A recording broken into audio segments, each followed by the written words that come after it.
काली राति रे मैडम को दुईटी आखि संगृहित करागला बुल्लारू भीमसारू आसते टीम कौन मैडम कहते जीवित था अवस्था मैडम जिते प्लेजिंग कार्ड आमको देते अनुष्ठान को स्पेसिफिकली से मत कही परेश मोर तो परिवार वर्ग भितर मुझे खाली जड़े अच्छे तो जेनता चक्षु संग्रह हो पार्बा से तुम ज्योति अनुष्ठान तरफ टे उद्यम कर जेन काली चक्षु संग्रह है से देखाईदेला जे शेष पर्यंत भी समाज सेवार जेन आग्रह था से पूरण करगले जेनटा कि दुई जन अंध से देखिपार सारा जीवन जीवन से खाली दे जानी केवल अर्थ नुहे मागणा सेवा नुहे शेष से जीवित थिला तो समय तो दान करथुले मृत्यु पर से दान करगले निजर अंग निजर आखि मूल्यवान आखि दुटी को जहा फल अन्य माने दुनिया देखिबे तांको अवर्तमान रे मध्य दृष्टिबाधित दुई जन तांको आखिरे से दुनिया को देखिबे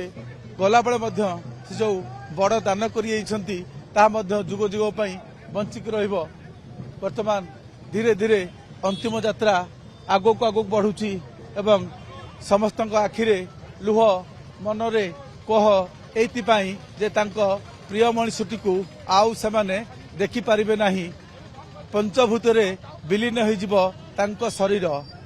से चलीजिबो सत किंतु तांकर काम तांकर जस